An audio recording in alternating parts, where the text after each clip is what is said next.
Welcome, everyone. I hope the audio quality is good because I'm in an airport and I've done many of these kinds of recordings where I was in an airport and it sounded fine to me.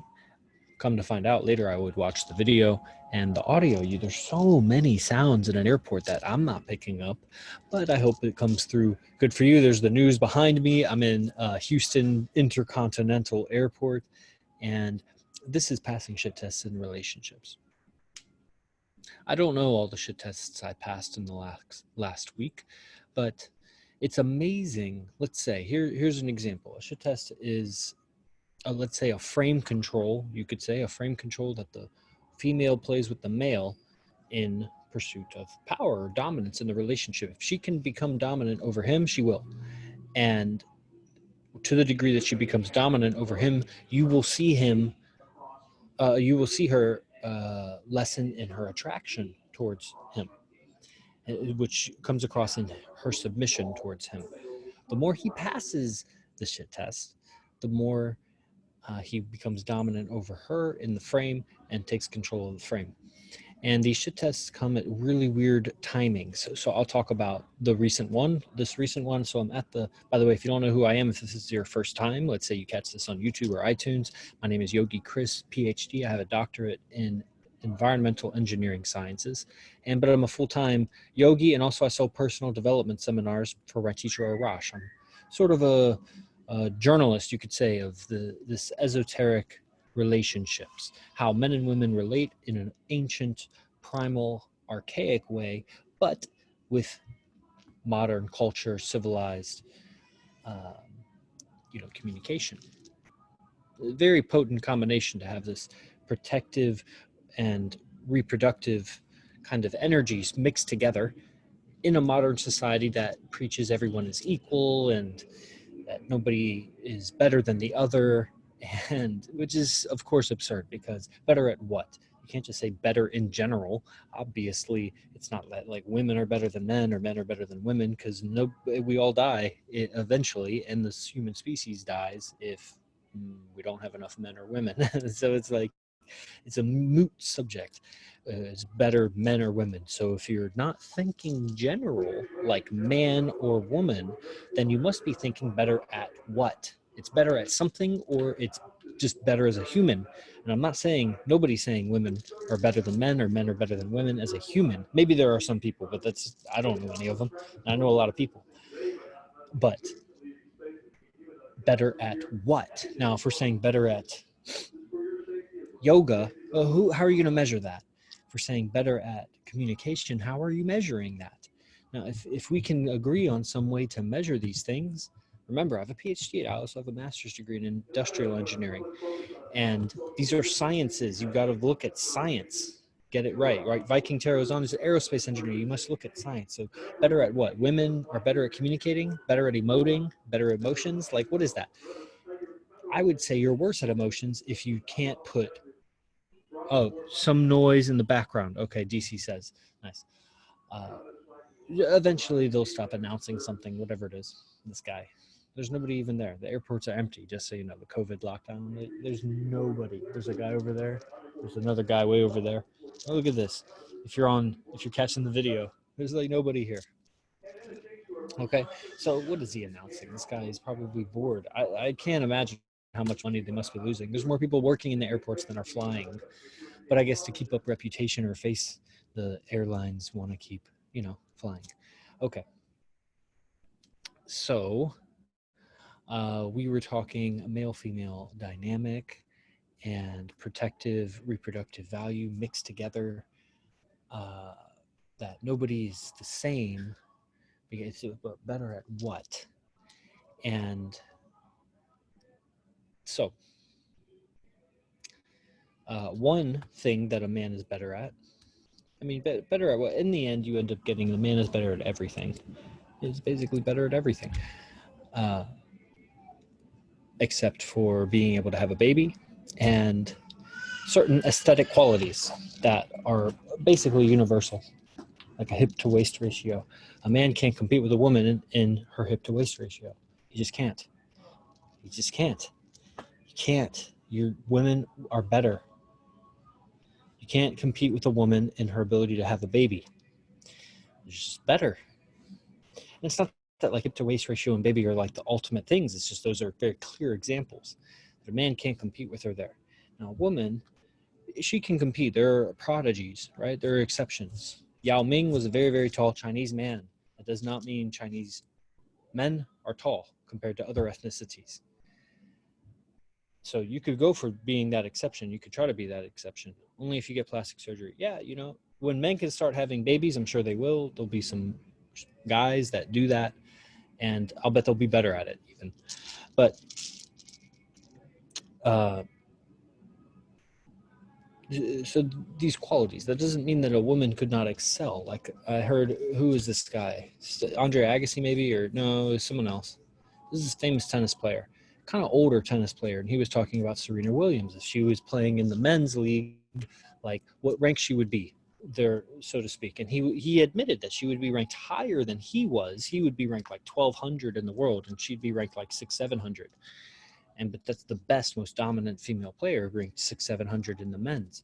And if we combined all of the races, if we combined all of the football and soccer and rugby, men and women together, like okay, so those are all physical things, but now if we combined all of the engineering, all of the computer science people together, all of the mathematicians, all of the writers, I mean, you might start to get, you know, some women in there, especially when you get writers like Ayn Rand or some of these journalists, for sure.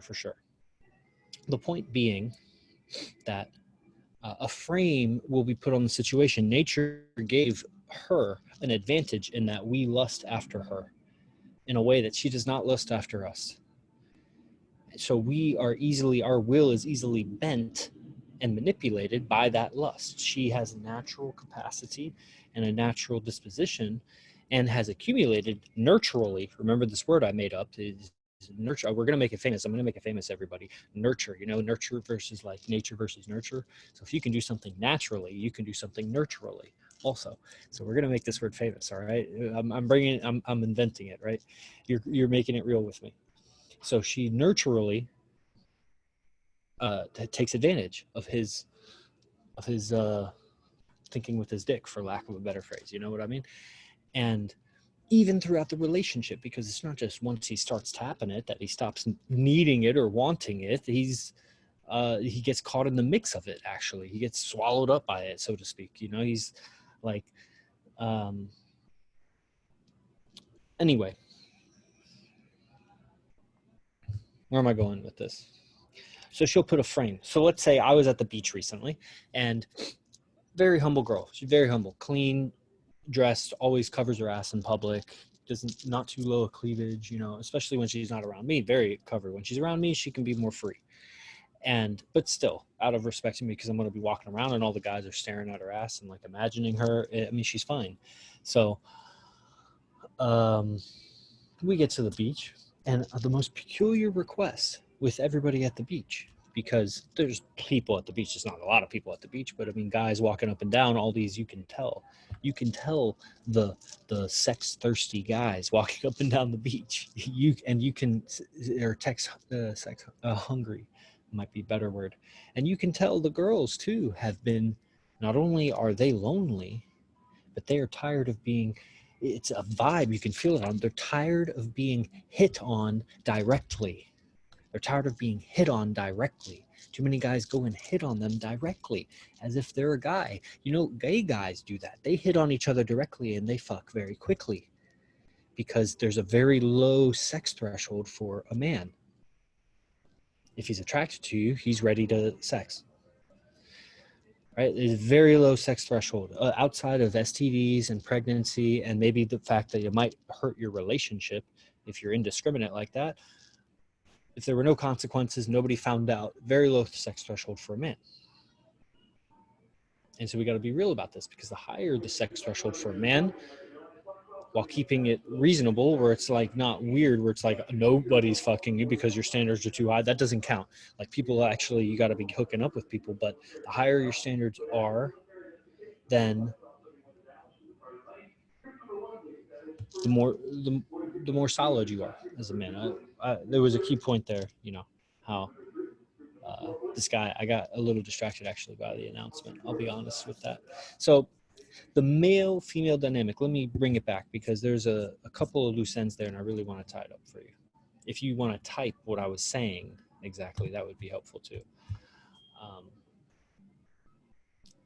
Men better, women better, this frame. So we go to the beach, very humbly dressed girl. She says, can I walk with my ass uncovered? I want to tan my ass. Or no. This is what happened. She says, can I walk with my belly uncovered? I want to tan my belly, she says. I think for a second, I said, yeah, go ahead. She's going to walk with me because she's wearing like something over her bottom. She's wearing like bottoms. She's got a swimsuit on, two-piece, and she's wearing bottoms and she's wearing a top. I forget she's wearing, and like a scarf or something. And really hot out also. It's like 90 degrees. And so she then proceeds to take off everything. She's down to her bathing suit. We're like a little bit away from the beach by the bathrooms. There's nobody around. And I'm wondering, maybe she's gonna like readjust where she's putting the clothes or everything. And no, she just takes it all off. She's down in her bathing suit and is like, somehow going to cover her upper back so she doesn't get sunburned on her back, but basically she's going to be a walking belly, ass, and legs with like her upper body covered. I'm looking at this like, no, there's no way this is what she's doing. So it is what she's doing. And at some point, just through my reaction, she's clever enough to say, are you okay with this? And I say, no. And she goes, huh, you're not? And I'm like, why'd you ask if you're going to ask twice? That's what I said. And then she says, blah, blah, blah. We get into it. Long story short. I basically come to a compromise where I say, this is the shit test, by the way. This whole thing is about the shit test. She sets a frame. The frame is, it's okay for me to walk on the beach for a little bit with my ass out because I asked, can I tan my belly? Somehow, can I tan my belly became, can I walk with my ass out? There was no link there. It just, maybe there's a link for her, but I didn't see the link until it happened. And then I was like, oh, there's the link. So I had her walk like, I don't know, 20 feet to the fucking stairs just to see her. I was just like going to give her a chance. Like maybe if she walks and I don't know, somehow her ass is covered enough, I'd be okay with it. I wanted to give her a chance. So like walk to the stairs and I'll check it out and see if it's okay. She's walking and oh, hell no. That was like fine. And so what I say to her is I say, okay, here's what'll be okay. If we walk down the beach and I walk right behind you, like 10 feet, and you're walking and I'm just walking behind you. And because I'm thinking, I don't mind if everybody knows that I'm like staring at her ass. So they can think, who's that creepy guy walking right behind her down the beach just staring at her ass? Because it was fine. I was like, when do you get this chance as a guy to just like see that going on? Anyway, long story short, a couple guys ended up walking by. They look kind of grungy. Maybe they're smoking dope or something. I don't know. And kind of hobo-ish looking almost. But it just became apparent that it's like, hey, these are the kinds of guys that are walking up and down the beach. One of the guys wasn't that hobo-ish. He was just like a lonely at-home guy that probably hasn't had a girl for 6 or 7 weeks during quarantine, and he's hungry. And it's weird. Like at some point, she was almost gonna stretch and move over or something, and like just like because she didn't see the guy was coming because there aren't that many people walking by.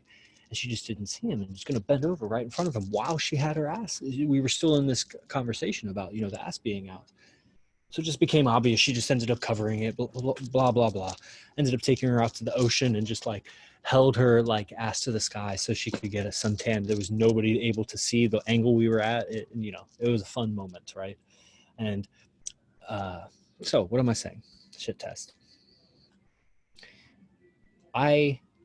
It was what you call a passive consent.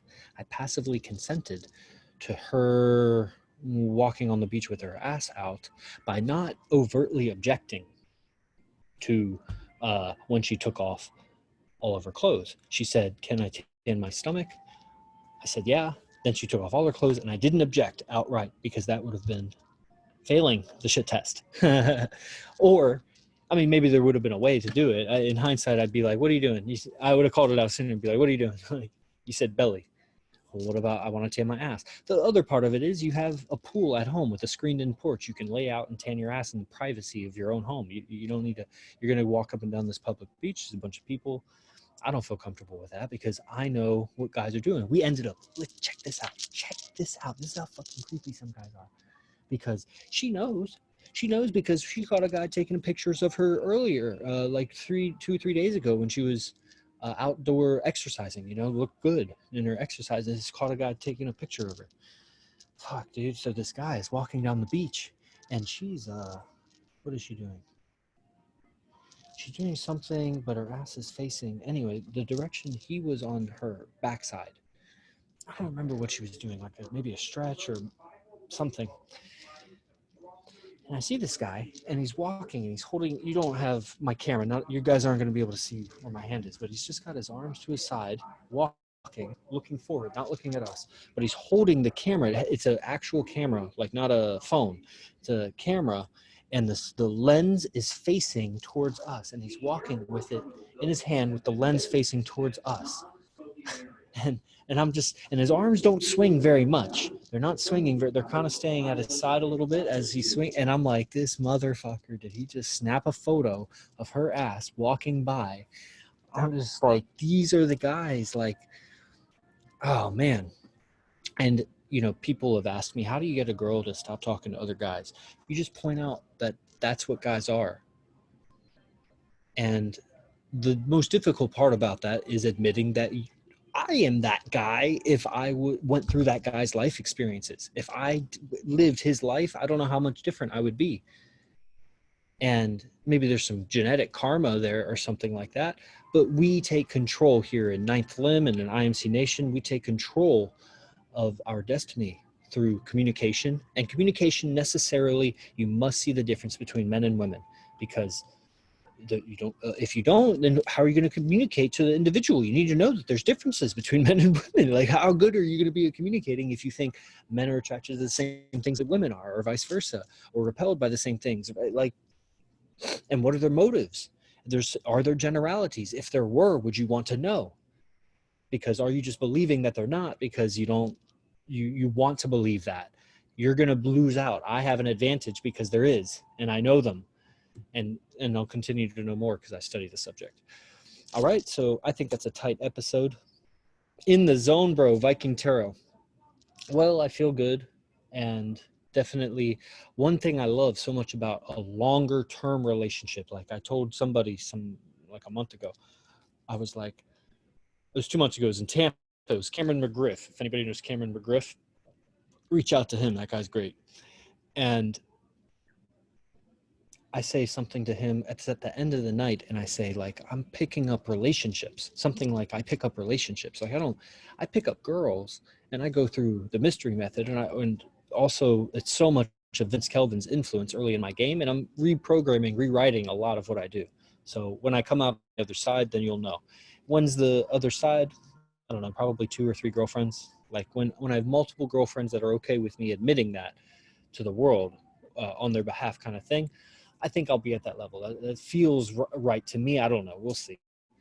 Just also because of the lineage and the nature of who my teacher is. Like, it's a question I get a lot. Like, yo, bro, you got multiple girlfriends? It's like, bro, you don't even have one girlfriend.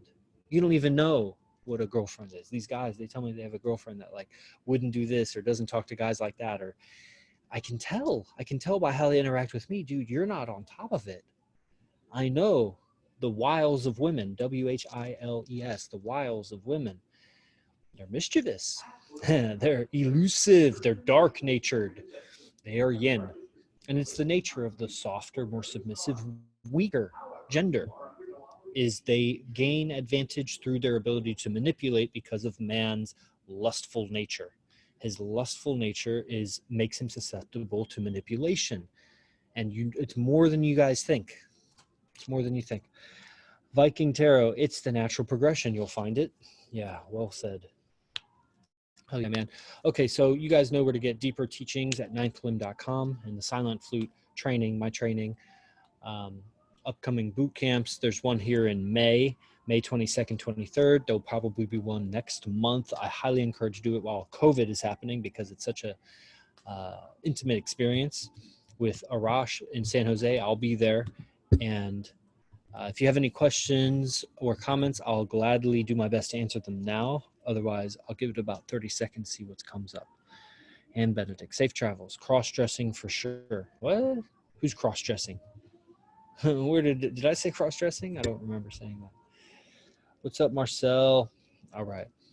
Any questions or comments? You guys can also come over here to Zoom. DC says only if you were talking about the beach and the guys.